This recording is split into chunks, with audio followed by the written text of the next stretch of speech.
Okay, I want to start off by giving all praises to Yahweh, Bahashim, Yahweh Shai, Bahashim, Rakah, Kwadash. Double honors to the apostles and elders of Great Millstone who teach the Bible in 100% truth. And shalom to the hopeful elect of the 12 tribes of Israel, starting with the Negroes, Latinos, and Native Americans in the land of North, Central, and South America, as well as the speckled bird, the Israelite foreigners living amongst other nations. Shalom to you. Okay, today I'm coming back with biblical prophecy once again, and I've got a couple of articles to go into here regarding World War III. We understand that we're very close to the day of the Lord. We're waiting for the implementation of the MOTB, the Mark of the Beast, which is the digitization of the monetary system and implementing a chip in the hand or anywhere else in the body, and using that for payments. So we understand that's a major prophecy that we're waiting to take place, and it's a time that will bring major trouble. And just after that, we're going to have World War III, and World War III will bring the destruction of America, as well as the day of the Lord, the deliverance of the elect of the nation of Israel. And so, we have to keep a close eye on prophecy. And although the MOTB, Revelation 13, is the next prophecy due to take place, we're looking at prophecy regarding World War III, because that also gives us an indication of how close we are to the day of the Lord. And these two particular articles do that. Before I get into it, this is Deuteronomy chapter 18. And, I've brought this out before. When a prophet speaketh in the name of the Lord, all capitals Yahweh, if the thing follow not, nor come to pass, that is the thing which the Lord hath not spoken, but the prophet hath spoken it presumptuously. Thou shalt not be afraid of him. So, there are many people out here that will come out and speak in the name of the Most High, and they break down these particular prophecies on this particular book. And a lot of people will get them wrong. And even though they call on the name of the Most High, and they speak to you in the name of the Most High, they come across as holy men and, devout religious men. Yet with that, some of the things that they tell you that are due to come to pass don't come to pass. And these men are speaking to you presumptuously, and thou shalt not be afraid of him. But there are men out here now set up to warn you of the downfall of this current empire, this current kingdom, and the destruction of America, Babylon the Great, which is known as in the Bible. And so those men are the true men of the Lord.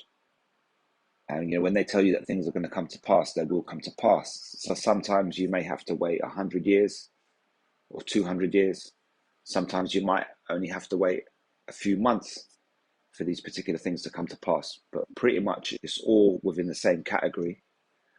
Because, when you consider that 1,000 years to us is like one day to the Most High, up in the heavens, one day to them is considered 1,000 years to us. So we go through 1,000 years, and up in the heavens, that's considered one day. So to come out and speak as a prophet for 200 years, 500 years, 50 years, 10 years, 30 years, 5 years, you're pretty much coming into the same category, which is, you're speaking for a short amount of time just before this prophecy is due to take place. You may say, oh, you've been speaking about that for 200 years, so on and so forth. We knew that was coming. You only knew it was coming because it was told to you 200 years ago. And sometimes, when people have been saying things for a long time, there's slightly less effect. Obviously, if somebody were to come along and say, look, this is going to happen tomorrow, and then the next day this happens, there's obviously a little bit more impact in that. But when you consider the time scale up in the heavens, and you consider that 1,000 years down here is considered as one day up in the heavens, then that message of prophecy to come from the heavens and to be put on earth, given to a man, and him to say it 50 years before it happens, that's a very short amount of time. If you've, myself, for example, have only been out here for a few years, and that's like a tiny little drop in the ocean in terms of short time before these certain things take place. But you can say the same thing for people who have been speaking this for 20 years, 30 years, 40 years, 50 years. And in ancient times, men were living longer, um, and they were speaking these prophecies for a lot longer times.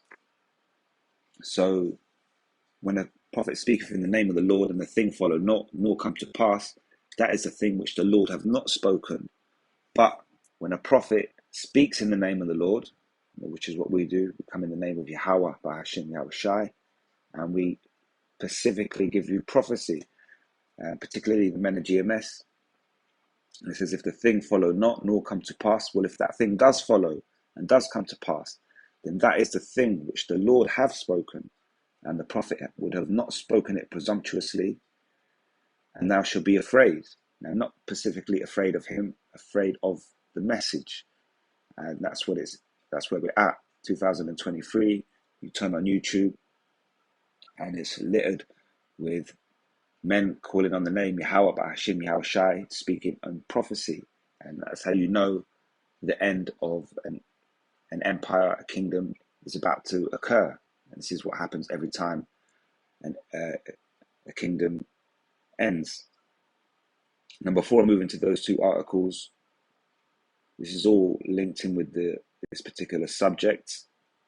I did previously go into chapter Revelation 14, and speaking about the new song, and it says that and they sung as it were a new song before the throne, before the four beasts and the elders, and no man could learn that song but the 144,000 which were redeemed from earth. So, I went into this a couple of videos ago, explaining this particular understanding and the new song.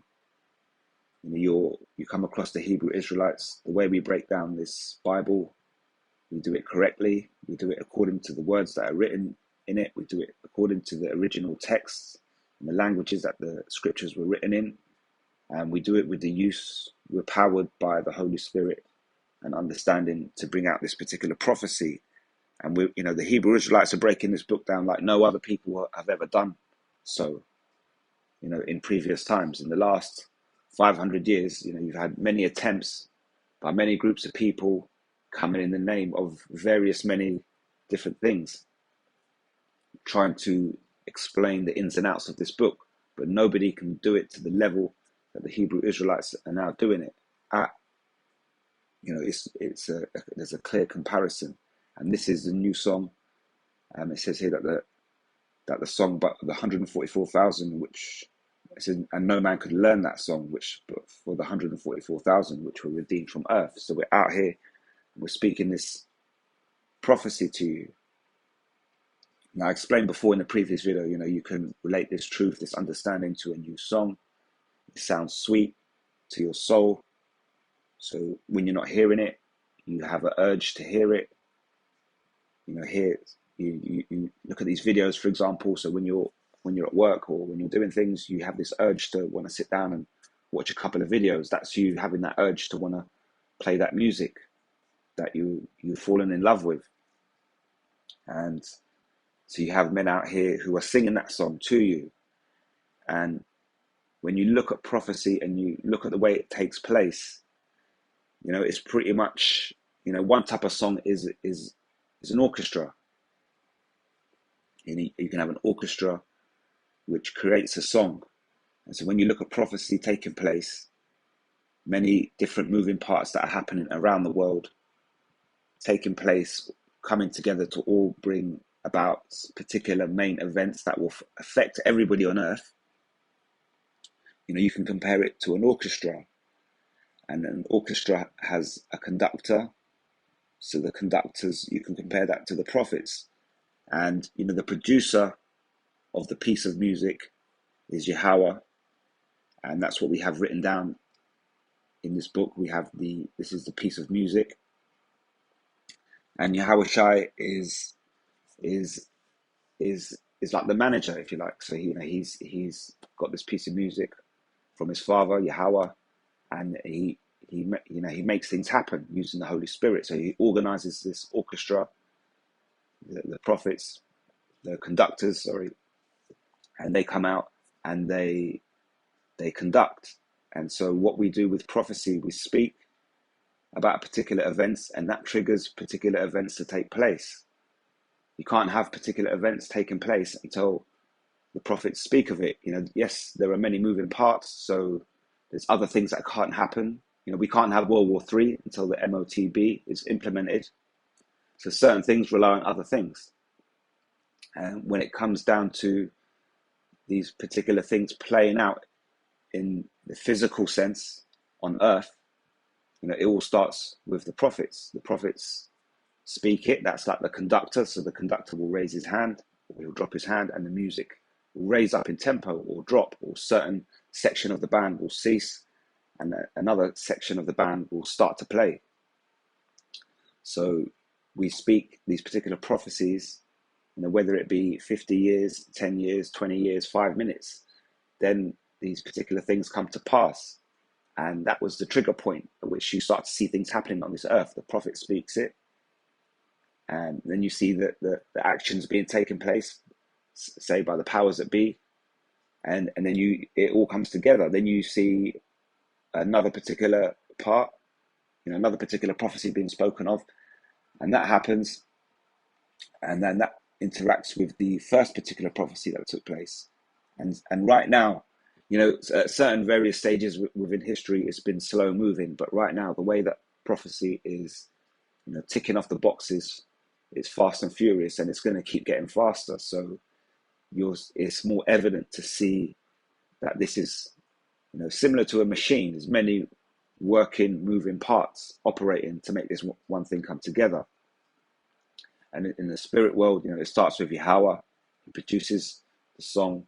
Yahweh Shai organizes the men, the 144,000 that can learn this song. And so when these men are speaking these particular prophecies, they're acting as the part of the conductor. And so they say it's going to happen, and then it happens. So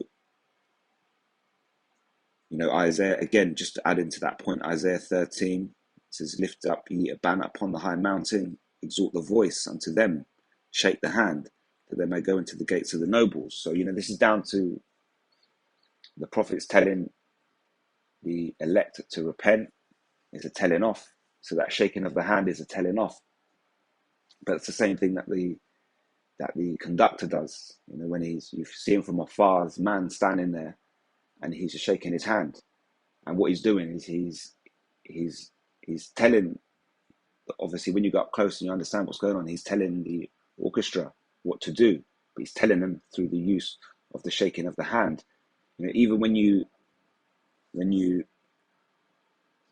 look at these particular musical artists and they're singing, a lot of them will use their hand to help them sing particular notes, and that's them. What they're doing is they're using their hand to conduct their own voice. So if you're on a microphone, and you're singing and you're trying to hit a high note, chances are you might lift up your hand and lift it up to a higher position, and that's you conducting yourself. Some people don't have to do that, but a lot of artists do that.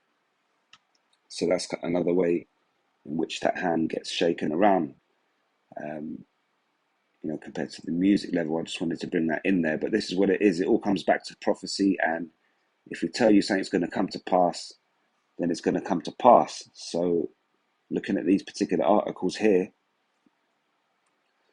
we're looking at World War III, Jeremiah chapter 49. We know this one very well, and it's going to give us the understanding of how World War III is due to take place. I'm not going to go through the whole chapter. I'm just going to find a particular precept which shows us the beginning of World War III. So here we go, 49 and 20. It says, therefore hear the counsel of the Lord, Yahweh, that he hath taken against Edom, Edom being the ruling elite today that have manipulation over the earth. They have control over the monetary system. They have control over the agendas that go forth over the earth. And his says here, and his purposes that he hath purposed against the inhabitants of Teman.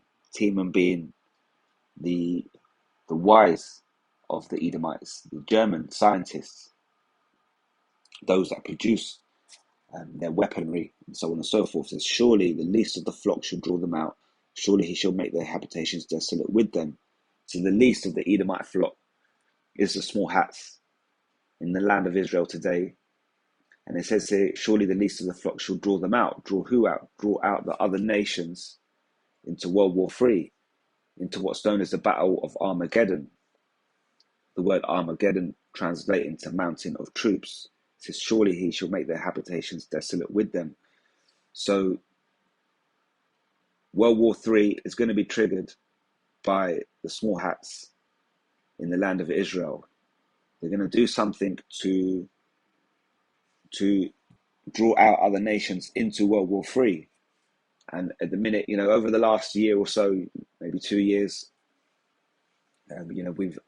we can understand that Russia have many alliances with Iran, India, Pakistan, China, so on and so forth. So there's an alliance of nations from the East which are happy to work in partnership. And we're waiting on World War III, and we know it's going to be triggered by the small hats, the least of the flock, drawing out all these other nations into World War III. And I've explained before that you then have to look at who the small hats have a problem with. And when you see who they have a problem with, then that's who you realize how World War III is going to begin. I can't find you particular prophecies or precepts that say that. But since I've been teaching, I've put all my eggs into one particular basket in saying that, they're going to have an issue with the nation of Iran. And when they have an issue with the nation of Iran, that will trigger other nations coming into World War III. So we're looking at that particular situation. And as time's gone on, we've seen various articles come out and take place. And a few months ago, I mentioned that America at some point are going to give back into the land to the nation of Israel to go and defend themselves against Iran. And that will be them taking an act to do something to draw other nations into World War III. And we're getting close to that. We know that MOTB has to be implemented first, but we're getting close to World War III, so we have to keep an eye on it. And at the beginning of this year, I brought out another article which explained that, Iran will have a nuclear ICBM ready within 3 years. And at that point, they're going to use it to hit the small hats and hit Babylon the Great, America. And I've also explained that Israel are very aware of that. So for that reason, they have to react within that 3 years. So I came out at the beginning of this year and I said, look, we're going to have World War III within 3 years, 100%, because the small hats have to react within 3 years before they get hit with a nuclear ICBM. And so now, all the talk coming out of the small hats and Israel is the fact that they are preparing for war. And so, we're looking at articles that, showing us how close this is. I mean, this MOTB system might not be implemented until next year, it seems. Lord willing, at the earliest. But, by we're 2023 now, 24, by 2025, the latest we will be in World War III. So I believe the MOTB will come before that. Now, this is an article dated the 22nd of the 5th, 22nd of May. And you can see the headline here states that, Iran is willing to fight Israel to the last Arab. That's a heavy statement.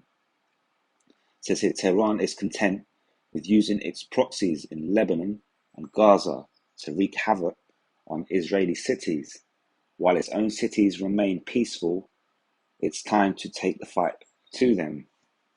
So what's happening at the minute? Iran, the Iranian government, Tehran, they have a deep hatred for the small hats, and there are they have proxies, small proxies in Lebanon and Gaza, and what they're doing, they have these militant groups in these particular areas, and the Tehran government is funding them, supplying them with weapons, so on and so forth, and they're doing that all in the aid of these militant groups creating havoc in small hat cities over there at the minute. So this is a big problem to the small hats, and this is why it says it's time for them. They feel like it's time to take the fight back. It says here the deaths of Islamic Jihad militants in Gaza and Hezbollah fighters in Syria and Lebanon don't really matter to the Iranians. They disdainfully disregard the Arabs, including their fellow Shiites among them. So what you have to understand is down in the Middle East, someone who's not well educated might say, well, and these guys are all Arabs or Middle Eastern people. But, biblically, you have probably two, maybe three main groups of people living down there. From the Iranians down to East India, you have Elamites. This is a nation known as Elamites. And then when you also look in the Middle East, Saudi Arabia, so on and so forth, you have a lot of Ishmaelites. And, you would call Ishmaelites, you would call them, all these people pretty much, you would call them Arabs. Arab means mixed. And the reason why they're mixed is because a lot of Edomites have been mixed into that culture as well. In times gone by, Ishmaelite women or Elamite women have taken Edomite men and had their babies, obviously during times of war, so on and so forth. So babies would have been born, from Edomite fathers. So even though people at the minute may claim to be, Iranian, Afghanistan or Saudi Arabian, you may then think that they're Ishmaelite or they're Elamites biblically, but they could actually be Edomites.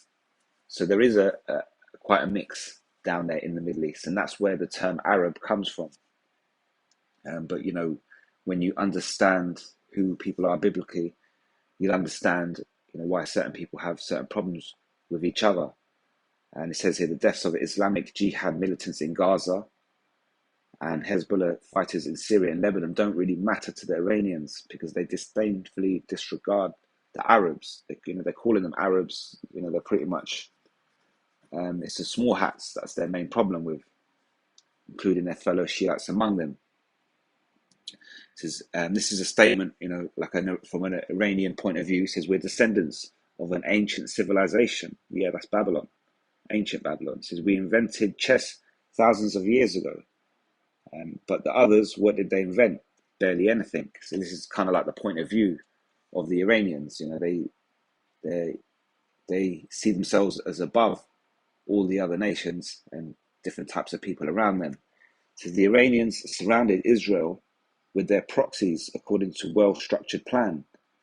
The Palestinian Islamic Jihad in Gaza, Hezbollah militants in Lebanon, and a coalition of various Shiite militias in Syria. So this is what I'm trying to explain. That you've got the small hats, in their particular land in Israel at the minute, and then you've got Iran, obviously, the Iranians in Iran. But then there are small groups. It says here the Palestinian Islamic Jihad. So that's one particular group. Hezbollah militants, and there are also various Shiite militias. So these are different groups of militants that are in particular areas, Syria, Gaza, and Lebanon, and they got a problem generally with the small hat government. So what the Iranians are doing is they're funding these militant groups within those. So pretty much the small hat government, they have a terrorist problem. And that problem is that they've got these small militant groups within their borders, creating havoc within their borders. And these people generally have a problem with that particular government, but they're now also being funded by the Iranian government and given weapons, which makes them stronger, makes the the trouble propels it. There's no end to it because they're just going to keep funding it. So this is a problem to the small hats, and what's being said in this article is all this is being done while you go over to the land of Iran and they're living peacefully. There's no one's causing havoc over there. So Iran have brought the fight to the small hats within their borders without actually entering their borders. And that's something that's coming to the realization of the small hats. So the small hats are saying it's time to fight back. And least of the flock shall draw them out. It says the coalition of terrorists feed off Iranian resources and acts in accordance with Iranian interests, which are often contrary to their own. The decisions are made in Tehran far more where the price is paid for. So what they're saying is even these militant groups don't agree with everything that Iran are pushing. They still follow it because they're getting funded by them and all their resources come from them. And it says Israel fights against Iran's extending reach. At any given moment, hundreds of thousands Iranian-made rockets are aimed at us, and in each round of conflict, many of them are fired towards Israel, and we retaliate against their proxies. So that's what was happening, Tehran, calling a strike, and those little proxies, those mini armies, those militias, they pop off their little rockets inside the borders of the small hats, and then that's causing a problem. And then all the small hats can do is retaliate against those small proxies or small proxy militias, and they're not really getting at the source, which is the Iranians. He says this is the crux of the matter. The Iranians don't mind fighting to the last Arab, but the lives of their own people are very important to them. They're also sensitive about Iranian soil, in stark contrast to their disregard for their devastation in Lebanon and Gaza. The covert war between small hats and Iran and the blows they suffer in Syria and on Iranian soil are one thing to consider. When the sirens blare in Israel and hundreds of thousands of citizens run to take shelter, Iranian cities remain calm and peaceful, even though they're responsible for funding, planning, and directing the aggression. Iran's tender reels pay the price while the stem remain untouched. So what it's saying is if Iran was like a plant, the tender reels are like the leaves. It says, the leaves may be paying the price, but the stem remains untouched. It says Shiraz, Ifshan, and Tehran don't pay the price that Sderot, Ashkelon, and Tel Aviv do. It doesn't have to be this way. Israel's security forces are wise and capable of reaching far, just as the Iranians don't need to launch missiles from their territory to ensure that heavy missile barrages land in Israel. The same can be done to them. There are enough Sunni and other forces around Iran and its surroundings who suffer from Iranian terrorism and oppression and will be happy to fight back with some assistance. So they're talking about small hats funding militia groups around Iran to cause problems. So the goal isn't to strike Iranian cities, but to ensure peace in small hat cities. And in order to make it harder for the Iranians to rest easy when they rain rockets on the small hats, they need to know that when small hat residents run to take shelter, so will people in Iran. So they're pretty much trying to fight tooth for tooth, nail for nail. A level quarter in the city of Beirut, devastation in Lebanese villages, and destroyed buildings in Gaza bother the Iranians much less compared to a single rocket hitting one of their own cities. The small hats are preparing for a multi-front confrontation. Okay, so this is it. So Small hats are preparing for a multi-front confrontation that Iran is planning. Many resources and careful considerations are invested in this, and rightfully so. It's a challenging but entirely realistic scenario in which thousands of rockets may be launched at the small hats from all directions for an extended period of time. So they're really worried about this. This is what they're saying. They're saying, the more we let this go on, we could just have rockets raining down on us. So at some point, they have to do something. They're preparing, the small hats are preparing for a multi-front confrontation that Iran is planning. So, they know this is coming. They know this is going to happen to them. So they have to do something. And, chances are when they do this thing, they'll be drawing other nations into World War III. That's when it's going to become World War III. In addition to responses from IDF, the Small Hat Defense League is preparing for the terrorist organizations that carry out the attacks that are located close to the Small Hats. A response must also be prepared against Iran.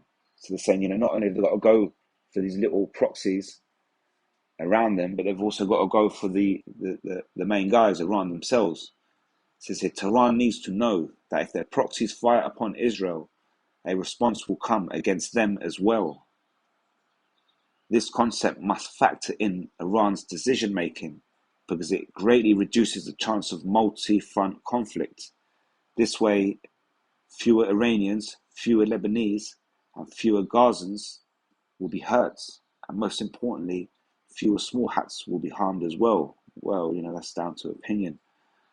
And that's the article there. So, the small hats are preparing for multi-front confrontation from Iran. So they're talking about having to hit Iran back as well as hit these small proxy groups that are trying to hurt them. And so this is all propelling us towards World War III. And this is why, I've been putting all my eggs into this particular basket, through the Spirit. The scriptures tell you that the least of the flock shall draw them out. And so, all you have to do is look at who the small hats have a problem with. And, it all starts to make sense.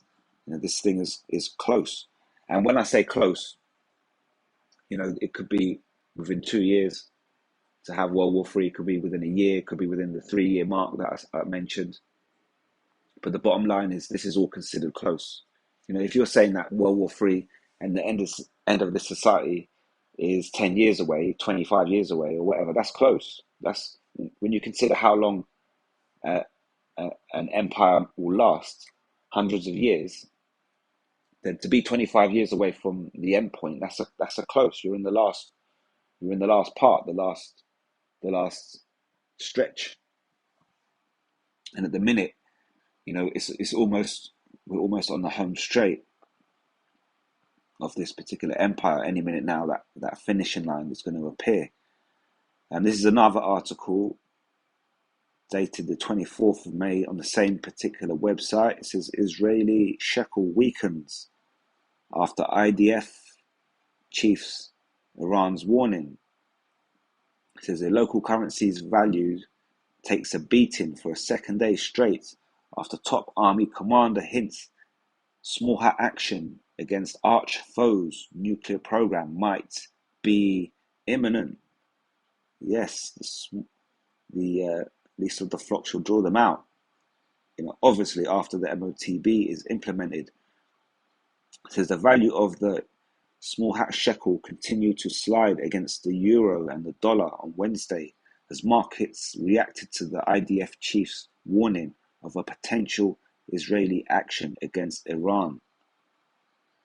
The dollar gained 1.6 on Wednesday, reaching a value of 3.731 shekels after seeing another 1.3 rise on Tuesday. This is a peak of more than 4 years against the small hat currency. Meanwhile, the euro added 1.38% to its value against the shekel, with the exchange rate standing at 4.0123 shekels. The trend began after IDF Chief to Staff Lieutenant General Herzi Halevi said in a speech at a policy and security conference on Tuesday that there are negative developments that could lead to action against Iran. Okay, that negative development is that multi-front action. There was this multi-front attack that Iran want to take place. They know of it, so they have to do something about it. And now it says here negative developments that could lead to action against Iran. Halevi said that Iran has advanced in uranium enrichment like never before. I told you about 2 months ago that they hit 84%. And I think I entitled the video 6% away from the third woe, because that's all we need on that uranium enrichment. And who knows what they've gained in that time. They could have gained another 3%, 80, 84, 85, 86, 87. They could be sitting on 87% purity right now, and all they need to do is get to 90. It's panic stations. Iran has advanced its uranium enrichment like never before, and asserted that we have the capabilities without going into details. So Iran have asserted that we have the capabilities without going into details.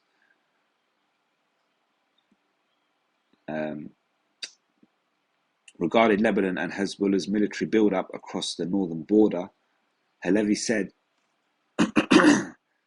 Lebanon is in deep crisis. A Hezbollah's build-up in the country is a major challenge for us.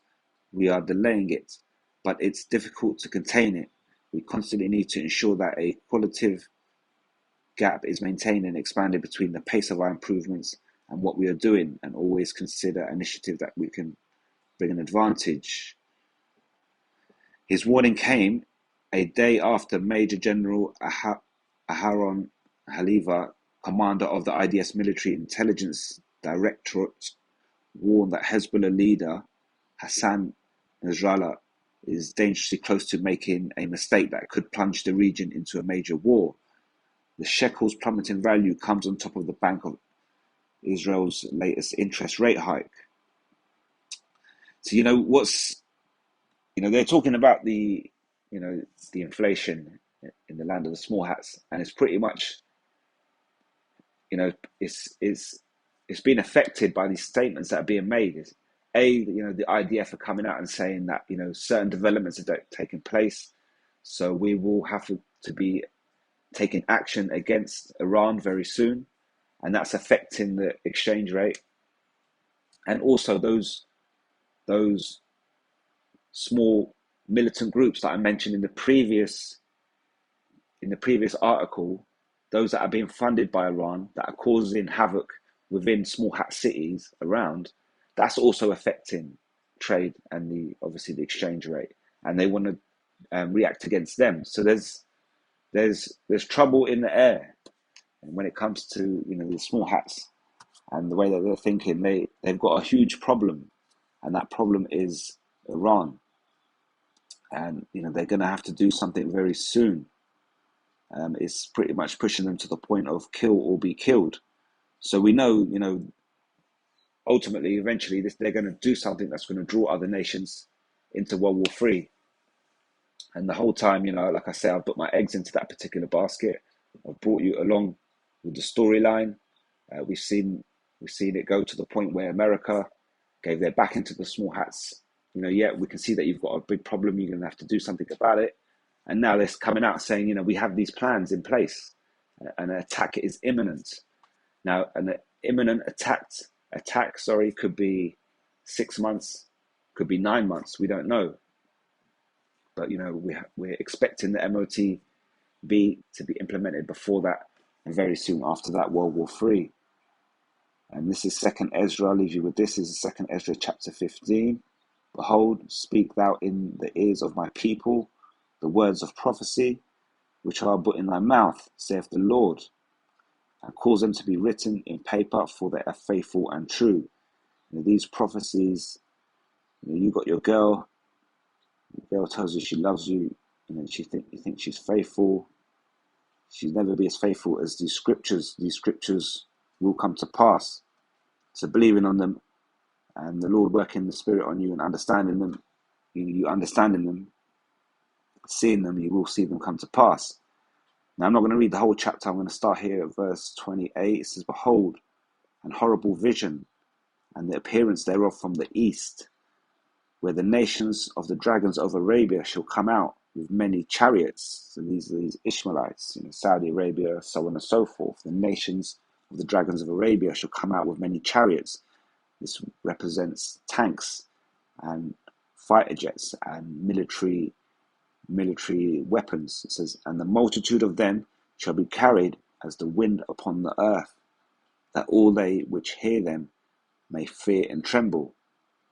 Also the Carmanians, raging in wrath, shall go forth as wild boars of the wood." So the Carmanians represents the Persians, the Iranians, these Elamites, and with great power shall they come and join battle with them, and shall waste a portion of the land of the Assyrians. Now the Assyrians, the modern day Assyrians, are the Edomites, and two places that they occupy that are going to get totally destroyed is America and the land of Israel. America will be ultimately left after the destruction, left as a memorial as to not to do wickedness again, and the land of the small hats will be given back to the true children of the Most High, and rebuilt back up. And then shall the dragons have the upper hand, remembering their nature, their nature of being, of the descendant of Ishmael, who's a wild man. And if they shall turn themselves, conspiring together in great power to persecute them, then these shall be troubled bled and kept silence through their power, and shall flee. And from the land of the Syrians shall the enemy besiege them and consume some of them, and in their hosts shall be fear and dread and strife among their kings. So, the small hats are going to create something, some sort of problem with the Iranians, the Carmanians, and that's going to draw them out into war. They're going to retaliate. The dragons of Arabia are going to join in. They're going to remember themselves, remember their nature, conspire together, and persecute the Edomites, the small hats in the land of Israel. And then it says here, from the land of the Syrians shall the enemy besiege them and consume some of them, and in their hosts shall be fear and dread and strife among their kings. So there's going to be all-out war, and they're going to be retaliating to each other, the small hats and these dragons of Arabia, the Carmanians, and it's going to be going back and forth, and there's going to be fear amongst both sides, really. It says here, "Behold, clouds from the east and from the north unto the south. They are very horrible to look upon, full of wrath and full of storm." And this represents the fighter jets, because obviously once this war develops, slowly more troops are going to join in, some by tank and some by fighter jets. And he goes on to say, "They shall smite one upon another, and they shall smite down a great multitude of stars upon the earth, even their own star, and the blood shall be from the sword unto the belly." So there's it's going to be these fighter jets that are going to join in. You're looking at the Levant, the Battle of Armageddon, and like I say, slowly other nations are going to join in, more forces, and these fighter jets are going to turn up and start to drop bombs in particular areas. And this is why it says here, shall smite down a great multitude of stars upon the earth, even their own star, and blood shall be from the sword unto the belly, and dung of men unto the camel's hoof. So there's going to be dead bodies lying around everywhere, piled up, pretty much like piles of shit. And there shall be great fearfulness and trembling upon the earth, and they that see the wrath shall be afraid, and trembling shall come upon them. And then shall there come great storms from the south and from the north, and another part from the west. So that's when, nations like Russia, and then obviously from the west you have European nations. These great storms that come in, they will obviously be entering via fighter jets, so on and so forth. So eventually this will be the Battle of Armageddon, the mountain of troops. It says, "And strong winds shall rise from the east, and shall open it, and the cloud which he raised up in wrath, and the star stirred to cause fear towards the east and west wind shall be destroyed." There are videos on the channel. I think I've gone into full breakdowns before of this particular chapter, so if you want a full breakdown, you can find it on the channel. but I just wanted to give it a mention because it mentions the Carmanians raging in wrath, the dragons of Arabia coming out with many chariots, and this is all in response to something that the small hats, the least of the flock, will do to draw out other nations into World War III, and eventually other nations will join the party. This is the Battle of Armageddon. So, going back to the article, it says here Iran is willing to, where's the headline? Iran is willing to fight Israel, the small hats, to the last Arab. And everything's heading to World War III. So it's not long now. When I mentioned before, World War III will be here within 3 years. That was a definite. And the signs. It says here now that a response is imminent. The small hats they're going to have to respond to Iran, and that response is imminent. Now, imminent could mean within 6 months, could mean within 9 months. And Lord willing, we hope the MOTB is here by 2024, and so that would give us a good timeline as to how long it is until the day of the Lord. So with that, I hope that's edifying. I'm going to leave you on this one. This is Deuteronomy 18:22, which I brought out at the beginning, when a prophet speaketh in the name of the Lord Yahweh, Bahashim Yahushai. Says, if the thing does follow and does come to pass, that is the thing which the Lord hath spoken, and the prophet hath not spoken presumptuously.